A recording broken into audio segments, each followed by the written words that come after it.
Sublime Expiação, de Valdo Pereira Franco, pelo espírito Victor Hugo. Livro 2º, capítulo 9. Crime, surpresa e loucura. O ar pesado, no cômodo que Juliano preparara com certo esmero para transformar em cela de prisioneiras, asfixiava. E fosse pelo estrugir das emoções desconexas ou pelo tempo desagradável, Isabela e Beatriz sofriam as tenazes do martírio exudando abundantemente. A fadiga natural que as abatia não conseguira, todavia, conceder-lhes o lenitivo do repouso. Antes, produzia-lhes invencível mal-estar, como se transitassem sobressaltadas em sombria esfera de sonho aterrador. Esforçando-se por vencer a depressão que a vitimava, a condessa logrou, com muito esforço, superar a prostração de modo a coordenar as ideias, ajustando as peças desconhecidas daquele sórdido acontecimento. Que desejaria, afinal, da sua fragilidade o estranho moço louro? Na reclusão voluntária a que se entregava, desde a desencarnação do esposo, não voltara a aspirar a outro que não fosse o desejo de felicitar a filha, favorecendo-a com a paz que ela mesma sempre desejava fruir. Qual o sortilégio que colocava aquele estranho repentinamente surgido no caminho da sua dorida existência? Não experimentara da vida senão esperanças que se desvaneceram e alegrias que se esfumaram. Poucos e reduzidos foram os seus períodos de ventura, como se a ventura pertencesse à terra, sempre superados por doridas cargas de inquietação e medo. Esse monstro insaciável, o medo, sempre se imiscuíra nas suas apreensões, cravando-lhe afiadas garras, e ela conhecia de perto o abandono, o desprezo, a miséria de varia ordem. Olhando Beatriz, que parecia envolta em pesadelo e se movimentava, inquieta, em morna prostração que a derreara, não pôde sopitar as lágrimas. Não era, porém, o choro convulso que expele a lava vulcânica do espírito em ebulição. Eram as vertentes do sofrimento profundo, externando a mágoa inominável e o receio incoercível decorrentes da incerteza e da fragilidade de que se sentia possuída. Que aconteceria à filha adorada, caso o móvel do rapto não fosse o resgate? Qual pensava? Não temia pela própria vida, antes receava pelo que poderia acontecer à filha. A incompreensão do que estava ocorrendo constituía-lhe superlativa angústia. Pelo milagre das evocações, Isabela recordou outra amarga circunstância passada, quando padecera o tridente da suspeita e do banimento do lar, semi-morta pela crueldade de que fora vítima, e Deus, o Pai Onipotente, lhe colocara no roteiro da abnegação do frade agostiniano, que a livrara do esquife, para onde a sombra da morte a conduzia, ajudando-a a recomeçar, a refazer a trilha. Sim, pensou com inesperado alívio. O Senhor nunca abandona quem nele confia e se lhe entrega com devoção. Pobre mulher ingênua, nas ávidas mãos da impiedade, jornadeira de pretérito terrível, que lhe cumpria ressarcir sob a coroa do martírio. Assim, com expressiva unção, ajoelhou-se e mergulhou o pensamento azorragado nas águas balsâmicas da oração. Oh, o refrigério imediato da prece. Orar é alçar-se à paz, livrando-se acima das torpezas humanas, antegozar as delícias do porvir, embora as cruezas e desmantelos do presente. Embevecida na comunhão com Deus, dilatou-se-lhe a percepção psíquica, quando buscava sintonia superior, logo rompendo os condicionamentos grosseiros da limitação material, mediante sofrimento sem revolta, que sutileza as vibrações e eleva o espírito às augustas fontes da excelsa misericórdia, passando a experimentar desconhecido conforto na áspera conjuntura. Teve então a sensação de um repouso reparador, que lhe dominava os sentidos excitados e o corpo exaurido. Não perdeu, no entanto, a consciência. Desconhecidas energias, dantes jamais experimentadas, fizeram-na deslocar-se do corpo, facultando-a ver-se, a jazer no solo e, ao mesmo tempo, movimentar-se no amplo cômodo em que se encontrava encarcerada. Aguçando os sentidos, após a surpresa inicial, percebeu que a débil luz das velas não dissipava as sombras reinantes, que identificou em breves momentos, povoadas de seres turbulentos, blasfemos e repulsivos, que acusavam a ela e a filha, com ditos mordazes e expressões ferinas, parecendo dispostos a agredi-las. Antes, porém, que o terror a imobilizasse, suave, diáfana, claridade emergiu da treva, assustando e afastando os pérfidos fantasmas. Envolvida pela exteriorização luminosa, renovou-se-lhe o ânimo. Não se refizera ainda do assombro, quando viu corporificar-se sublime personagem feminina, a conduzir o austero conde Lunardi, cuja presença, de imediato, lhe infundiu confiança e paz. Sem compreender o fenômeno mediúnico, a se desdobrar, arrojou-se, emocionada, os braços fraternos e amorosos do esposo desencarnado, e prorrompeu em soluços comovedores. A entidade consternada, mas vigorosamente sustentada pela guia espiritual que a conduzia, envolveu Isabela em expressivo amplexo de ternura restauradora e expôs-lhe com meiga, porém segura inflexão de voz.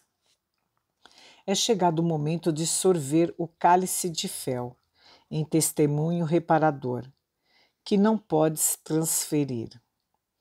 Aquilato as rudes aflições que te vergastam, submetendo tuas frágeis forças ao relho da recuperação que rogaste, para a edificação do santuário de amor, a que te dedicarás no futuro.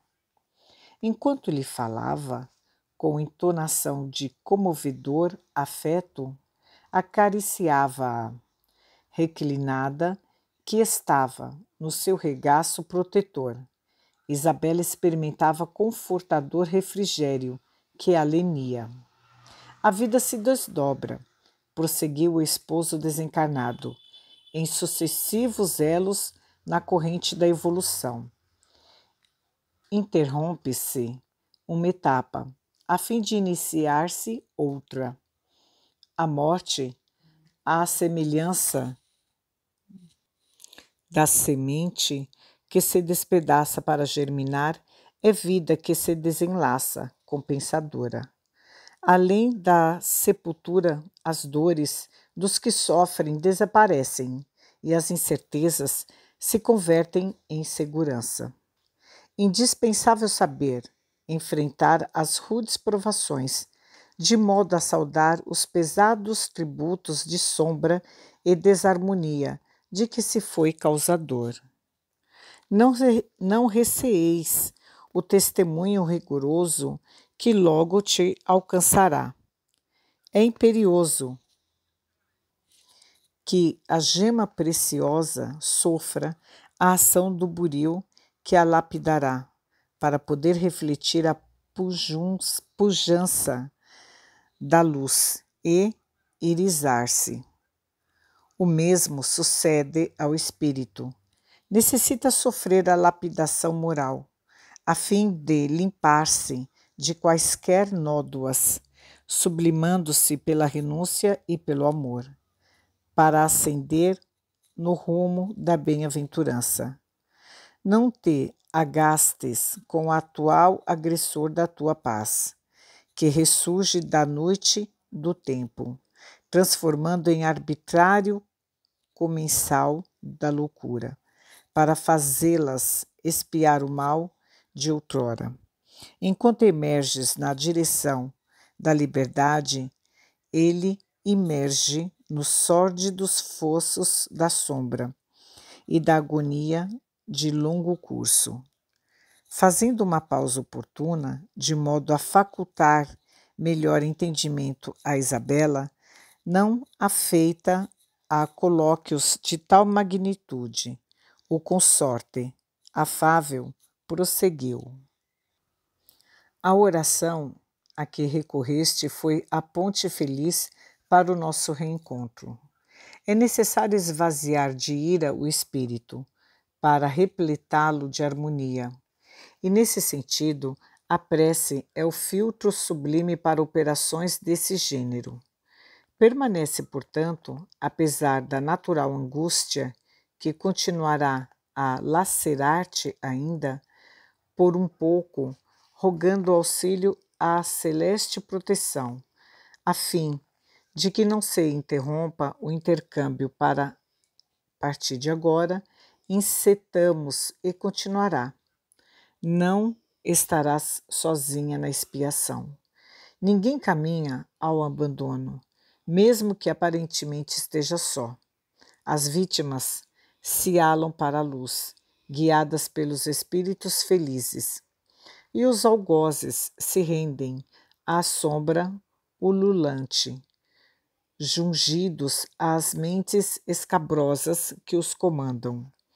Estaremos a teu lado, sustentando-te e dando-te coragem em cada lance, até o momento capital para o qual necessitas de forças redobradas. Singularmente emocionada, ela o fitou, martirizada. E Beatriz, nossa filha? Argueu com tênue fio de voz. Que acontecerá à nossa menina? Deus proverá. Redarguiu sem ocultar a emoção que também o visitava, arregimentando recursos salvadores no momento azado. Está estabelecido que ela sobreviverá. Diverso é o seu rumo de aflição. Depois de tudo consumado, valeremos por ela e a ampararemos pelos sítios por onde seguirão seus pés cansados e sua alma sequiosa de redenção.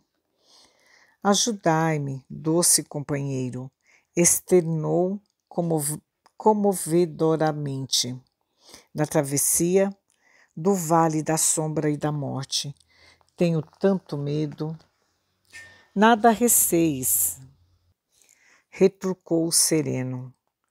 Não se paga uma dívida além dos limites do débito contraído. Ninguém é compelido a carregar um fardo superior às próprias forças, ou constrangido a sofrer senão a dor que corrige, disciplina e liberta. Portanto, não temas. A hora que se aproxima é de magnitude definitiva para todos nós.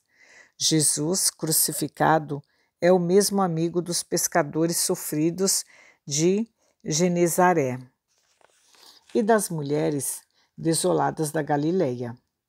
Dele não ouvimos nenhuma queixa, nenhuma revolta.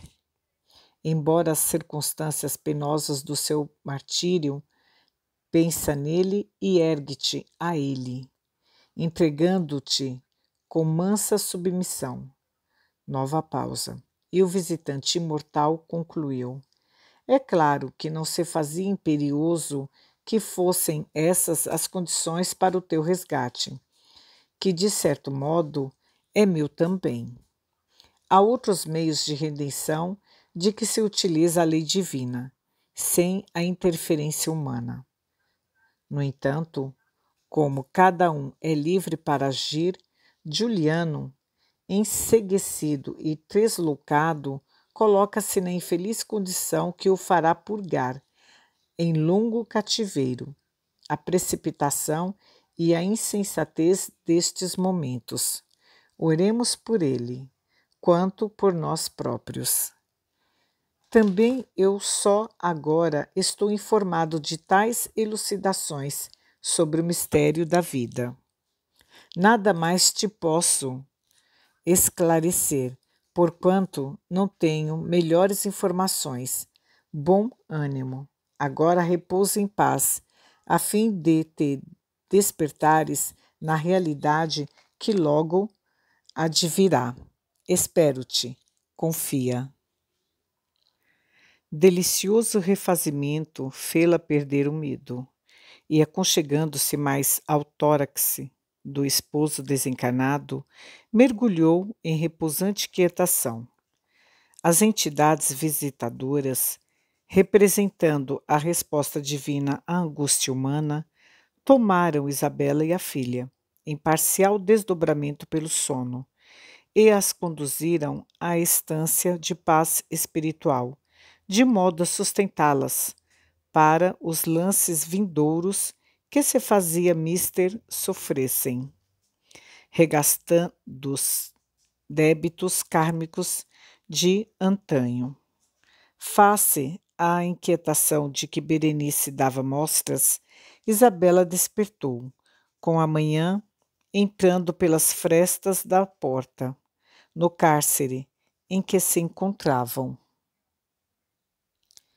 Sentia, não obstante, as dúlcidas vibrações que a percorriam interiormente, o ambiente asfixiante, impregnado do odor da cera e do fumo das velas, no recinto fechado, sem correntes de ar renovadoras.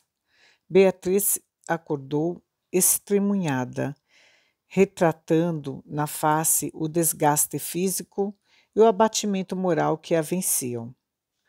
Debilitada pelos tormentos que lhe irromperam inesperadamente, transformara-se num espectro aparvalhado, minada nas suas melhores energias, como que sugadas pela ulceração interior. Sem dar-se conta realmente de tudo o que ocorria, recebeu da ternura materna a exteriorização da mansuetude e da coragem, auridas durante o transe espiritual que vivera. Ao influxo materno, asserenou-se e, apesar de esgotada, passou a experimentar alguma tranquilidade ante a firmeza e serenidade da genitora, que a animava com extremos de amor. Assim, estimulada, procedeu à sua higiene corporal e, amparada pela devoção materna, alimentou-se frugalmente com os frutos ali deixados pelo usurpador da sua liberdade. Tudo logo estará terminado, animou-se Isabela. As circunstâncias más surpreendem todos os que transitam pela terra, minha filha. A felicidade não são apenas os sorrisos, a saúde, as concessões da fortuna, são também a forma como se encaram os infortúnios, os desenganos, às aflições. Sentindo-se inspirada e impulsionada para armar a filha ante as ocorrências porvindouras que se lhe afiguravam trágicas, recompôs a voz e continuou em colóquio de afetividade. Não devemos valorizar demasiadamente as coisas infelizes que nos ocorrem. A aventura, como a desgraça, tem um valor que se lhe dá. Quando sabemos valorizar as rosas, respeitamos os espinhos que as preservam das agressões. Por isso, convém que nos preparemos para todas as circunstâncias da vida. Sempre estaremos juntas pelo amor que nos une. A aflição que nos martiriza não conseguirá aniquilar-nos. E se for necessário, que eu morra para que você sobreviva. Isso será, para mim, o mais alto galardão da vida. Isabela estava transfigurada por diáfana claridade que a envolvia. Mamãe, exclamou a jovem, recobrando alento, não me atemorize. Você é a força vital que me sustenta, o sol que me ilumina. Não percebe que tudo quanto lhe ocorrer, a mim própria sucederá? Se algo lhe acontecer, eu a seguirei ao túmulo. Cale-se, filhinha, e não blasfeme. O suicídio é ultraje sem reparação contra a divindade.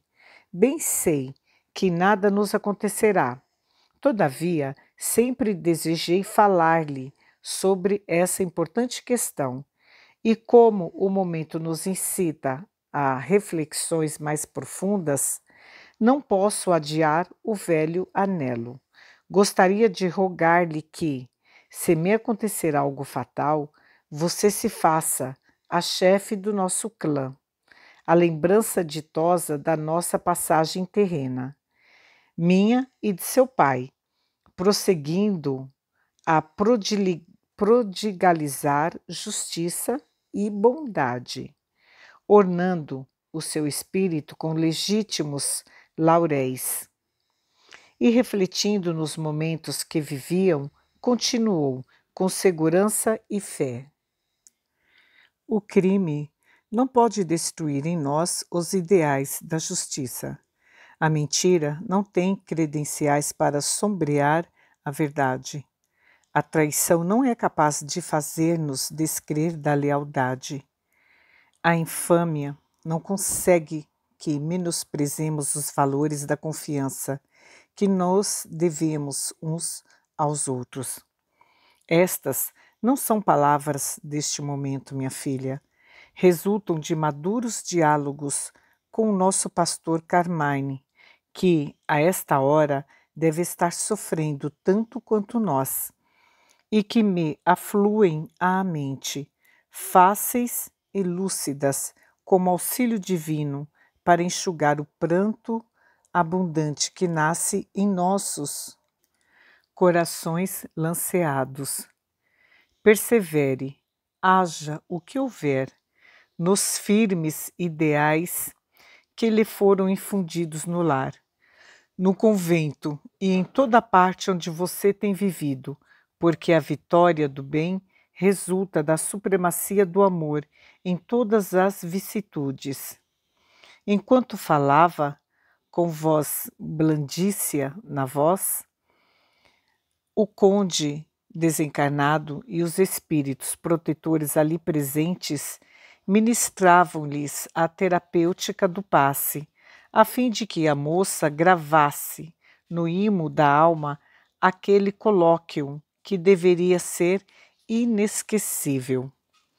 Nunca nos separaremos, minha filha, minha santa mãe, contestou a jovem, em choro sofrido, mas resignado. Eu sei, minha filha, eu sei, anuiu a genitora. A vida, porém, nem sempre transcorre conforme o nosso desejo. Quem poderia prognosticar-nos ontem as dores que ora nos cruciam, enquanto corríamos felizes pela várzea, sob as luzes da tarde esfogueada? Entretanto, o amanhã, pela mesma forma, é imprevisível. Minha menina agora amadurece.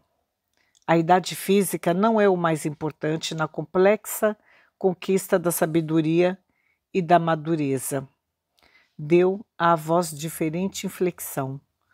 Pouco mais idosa do que você, por meu turno, fui impulsionada a experiências amaríssimas e sobrevivi, apreendendo de chofre em pouco tempo e o que muitos não logram em sucessivos anos de aprendizagem.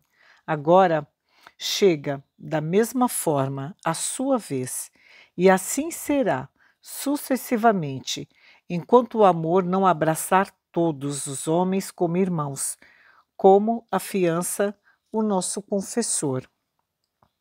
A conversa, em modulação de despedida e com a força da coragem advinda da esfera espiritual, alongou-se como uma pausa na trama inditosa em desenvolvimento. No entanto, sem fim são os minutos da amargura e indescritíveis as emoções de quem aguarda o imprevisível. Tempo e espaço ali pareciam eternizar-se num infinito de expressões e sensações intraduzíveis.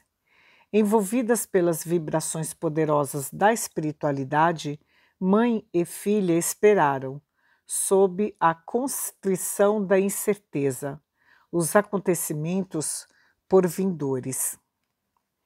Antes que o dia se firmasse, aos primeiros clarões da alva, grupos armados com matilhas adestradas, como em preparativos de caça, sob orientação do capitão da guarda, foram distribuídos pela região. Juliano, com os asseclas que se apresentaram, desde que a notícia tomou de surpresa a cidade, não pôde libertar-se da franca animosidade de Tomaso, que o encarou fria e colericamente, acusando-o de possível autor do rapto, por ter sido a única pessoa a haver criado problemas naquela casa. O bandido, hábil no disfarce, desafiou o opositor a prová-lo ou enfrentá-lo naquele momento mesmo, quando esperava lavar a honra maculada pela crua suspeita. A interferência de prestimosos circunstantes impediu nova desgraça. Todavia, a instâncias do administrador e do sacerdote, os serviços do Reggiano e de seus assessores foram dispensados. Nada podendo fazer, os jovens retornaram à cidade e, após algumas rodadas de bebidas numa tasca, buscaram o leito. Juliano, porém, estimulado pela crescente ansiedade, aguardou no leito a chegada da noite, para retornar à vila, sequioso de consumar o plano hediondo que o desgovernava. Enquanto isso, todos os sítios nos arredores de Faenza eram vasculhados, e nenhuma explicação parecia válida, exceto a de rapto bem trabalhado, por vingança, ou para resgate mediante elevada soma. Todos estavam aturdidos.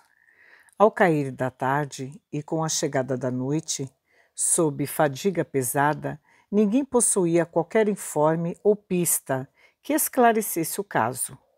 O desespero tomara conta dos servos da casa e o desânimo já diminuía o ardor dos cavaleiros mais audaciosos. Falava-se de alguma quadrilha organizada que possivelmente iniciava, com aquele uma série de perigosos sequestros, contra os quais todos se deviam acautelar. Tomaso, porém, insone, mal alimentado e de senho carregado, convocou as pessoas relevantes para uma reunião, a fim de definir providências. Relatou, passo contínuo, o incidente provocado por Juliano e a frase que este deitara à saída, odiento, acrescentando que apenas aquele estranho cruzara o portal da vila no último ano. Suas suspeitas se fundamentavam ainda mais agora quando eles aparecera, prestimoso, para ajudar, acolitado pelos marramos estrangeiros assalariados de que se cercava. Propunha ao capitão submeter os mercenários a rigoroso interrogatório, porquanto tinha certeza de que, com eles, muita luz se projetaria nas sombras do acaso.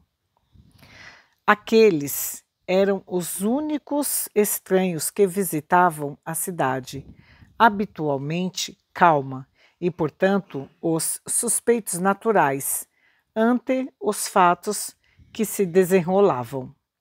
Frei Carmine concordou com as ponderações de Tommaso, opinando fossem tomadas urgentes providências face à premissa de tempo, antes da culminação de alguma desventura maior, a morte das prisioneiras ou a fuga dos assaltantes.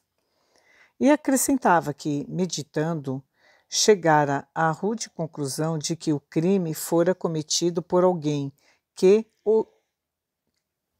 observou os hábitos das vítimas, as suas usanças ao entardecer, e que tudo fora consumado de surpresa, porquanto no veículo não se encontraram sinais de luta, nem mesmo as alimárias davam mostras de excessivo cansaço, como ocorreria no caso de uma perseguição. Os ouvintes concordaram de pronto que se mandasse buscar os guardas-costas de Juliano, de modo a, comprovada a trama, tomar-se atitude contra o legado de César Borgia, e então justiçá-lo após salvar suas vítimas. O capitão, acompanhado de alguns policiais, volveu à cidade. Notificou o governador sobre as ocorrências e, sem qualquer dificuldade, prendeu os estrangeiros, conduzindo-os, manietados, à vila do conde Lunardi. A noite ia avançando. Os ânimos se reacenderam, exaltados, e quando a escolta chegou, trazendo os prisioneiros, ouviram-se gritos, apelando para o linchamento puro e simples, enquanto pedradas zurziram no ar. Na trama do desespero, os maus fados espicaçam suas vítimas e as exaurem a golpes de contínua alucinação, sem conceder-lhes trégua que lhes facilite o discernimento. Aberto o caminho da desonra e iniciado o mergulho no pélago do ódio, todo impulso se faz no sentido de maior comprometimento que quase irreversível desequilíbrio. Juliano, telecomandado por infelizes fomentadores da desdita, que o dirigiam psiquicamente na condição de obsessores odientos, seus e das vítimas que ele retinha, irrompeu de inopino na cela particular congestionado, digamos sem titubeios, possuído pela lubricidade e vitimado pelos inimigos espirituais que o sitiavam desde há muito tempo, gélidos adversários que eram da condessa e de sua filha.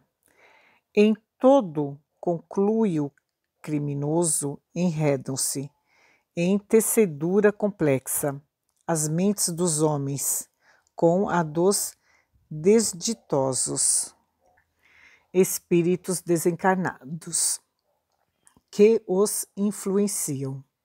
Às vezes, de modo tão seguro que se pode dizer que são estes que comandam aqueles, que, sendo algozes, são vítimas também de outras miseráveis mãos.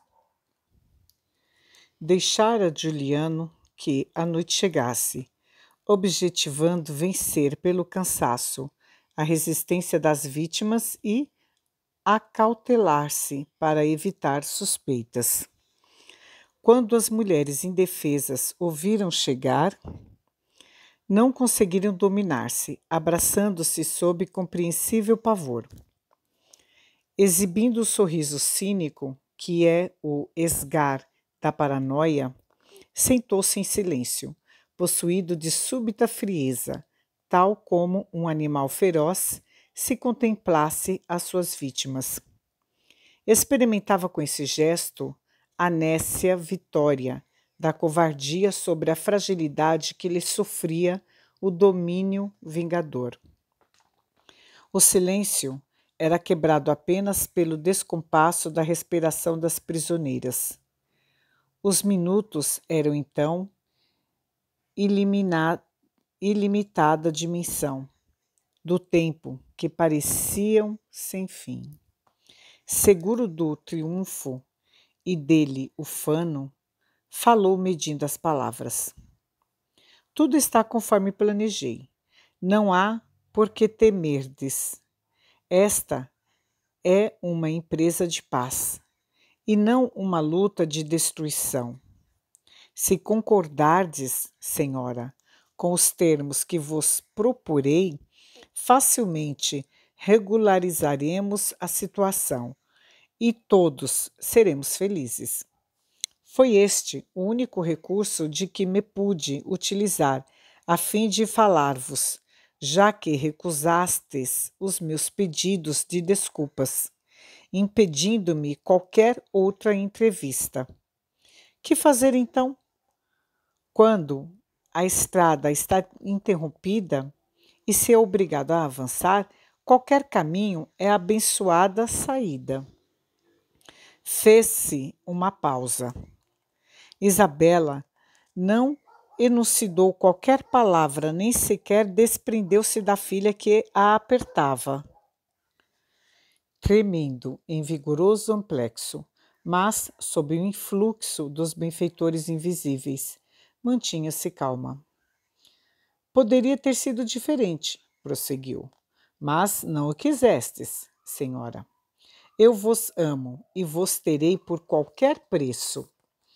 Mamãe, que horror! Balbuciou Beatriz, interrompendo-o. Acalme-se, minha filha, redarguiu a genitora. Ouçamo-lo até o fim, para saber o que ele nos quer impor. Fácil, senhora Condessa, apressou-se. Almejo o vosso amor. Tenho tudo planejado. Ouvi-me. Evadir-nos-emos logo mais, ao amanhecer, rumando para Roma, onde nos espera a felicidade. Disponho de uma carruagem pronta e de 2 mercenários que serão a nossa guarda. Ninguém nos alcançará. Sou o senhor da situação. Antes que se refaçam do cansaço e da surpresa, estaremos longe. César nos receberá e dar-nos-á segurança. Nenhuma embaixada daqui resgatar-vos-á, nem me prenderá, mesmo porque então já me amareis. Vossa filha poderá seguir conosco ou ficar, segundo vos aprouver. Ficando, viremos buscá-la mais tarde, após apagadas as primeiras impressões destes acontecimentos. Lá, disporemos de tudo e sereis rainha. Arrematada loucura, meu jovem, obtemperou. Roma não me seduz, nem os seus recreios e os seus luxos. Sou mulher simples do povo, embora guindada a uma situação de destaque e possuidora de um título por herança conjugal. Nada mais. Não vos amo e esforço-me para compreender-vos, o que, porém, não consigo. Creio-vos enfermo. Não me ofendais. Impossível para mim ofender-vos. Inspirais-me com paixão. Não necessito da vossa piedade. Antes exijo o vosso amor. Jamais o tereis. Nada me atrai em vós. Enquanto desabrochais para o vício, eu emurcheço na direção do túmulo. Quero-vos assim mesmo. Sereis minha, nem que eu tenha que matar. A outro não pertencereis. Sois um louco impenitente. Respeitai minha filha, o único, o último amor de minha vida. Beatriz, incapaz de suportar o que ocorria e debilitada pelas emoções superlativas, foi acometida de súbita alucinação. Gritando, desprendeu-se do regaço materno, transtornada, arrojando-se contra Juliano e agredindo-o. Como um felino, o moço desviou-se, segurou-a furioso e aplicou-lhe nas faces um par de bofetadas, para, em seguida, esganá-la e atirá-la ao solo. O sangue jorrou abundante pelas narinas da moça, que caiu desmaiada. Sacudida por violenta convulsão, ao ver a filha tombada, Isabela arremeteu contra o desgraçado, gritando: Jamais me tereis! 1000 vezes a morte ao vosso nauseante contrato. Deus fará justiça, bandido. Impossibilitada de atingi-lo, debatia-se nos braços dele, soluçando, libertando-se momentaneamente. Dobrou-se sobre a filha que sangrava, tomou-lhe a cabeça ao colo, mas não a pôde socorrer, porque, em incontrolável desespero, Juliano arrastou-a para o leito e, golpeando-a, investiu contra a sua honra. Com as forças redobradas pela insânia, dominava a angustiada mulher que, impossibilitada de livrar-se, chorava compungidamente. Ó Deus meu, salvai-me, meu Deus, sereis minha. Ninguém me dá um não. Impunemente, amo-vos. E batia em Isabela, desesperado e vil. Semi-vencida na luta desigual, a condessa desvencilhou-se num movimento brusco e dirigiu-se para a filha, que despertava no solo, abraçando-a. Então, espumando de ira, Juliano sacou de um punhal, mediu as duas mulheres à luz das velas. No lusco-fusco da chama tremeluzente e grunheu: Ela é o vosso único e último amor? Pois bem, retirá-la-ei do meu e do vosso caminho. O rosto congestionado, com um filete sanguíneo no canto da boca em ritos, avançou com a arma fortemente segura e tentou golpear Beatriz. Isabela, no entanto, num impulso hercúleo, antepôs-se e a lâmina da arma cravou-lhe no peito. Cego pela ira, o vândalo repetiu o golpe e o instrumento penetrou reiteradas vezes no colo da mulher, que tombava ensanguentada, enquanto a filha, novamente vencida pelo estupor, jazia sem sentidos no solo. Dando-se conta do que fez, o reidiano, acometido de terrível tremor, dobrou-se e ergueu a mulher, que se esvaía em sangue. prorrompendo em incontrolável pranto. Desgraciato, desgraciato, que eu fiz? Perdonami, perdonami, amata, mia bem amata, ascoltami. Isabela, ofegante, descerrou as pálpebras. O sangue lhe descia também pelos lábios. O suor abundante e gelado lhe inundava a face e o corpo dorido. Quase não via nada. Segurando-a na loucura que o cometeu, Juliano viu o trancelim de ouro que ela trazia no pescoço. Pendurada nele, uma joia coruscante era rodeada por pequenas e fulgurantes pedras preciosas. Beatriz, chamou a moribunda, não vos pode ouvir, está sem sentido. Não a mateis, por Deus, eu vos suplico, é inocente, necessita viver.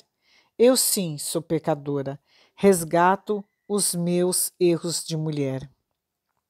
A voz saía-lhe apagada e rouca. Subitamente, Juliano recordou-se da joia. Sim, a conhecia. Quem vos deu o trancelim e a joia? Quem? Perguntou. O homem que amei, em Rédio, e foi o pai do meu filho, Bencescu. Bencescu? Os olhos quase saíram das órbitas e a baba pegajosa fez-se-lhe abundante na garganta túrgida e ressequida. Sois de Rédio? Sim, sou de Rédio. Vosso nome? Ana Maria Ponte. A loura, sei minha mama? Disseram-me que estavais morta. Papai, ai, era agora um animal mortalmente ferido. Sim, mandaram matar-me e pensaram consegui-lo. Frei Carmine, encontrando-me à morte, salvou-me. Conscientizando a terrível realidade, bradou desesperado: Mamãe, mamãe, perdoai-me. Filho, meu filho, eu sentia que vos amava, mas não sabia como. Faz frio, meu filho, muito frio. Beatriz. A calma pendeu. Perdão, a cabeça pendeu. Estava morta. Juliano circunvagou o olhar esgazeado e, ato contínuo, tomou da mesma arma e desferiu segundo golpe no próprio coração, caindo ensanguentado ao lado do cadáver da mãe e perto da irmã desfalecida. O quarto asfixiava e o odor do sangue misturado ao do fumo das velas era como o hálito da morte. Juliano contava então 25 anos.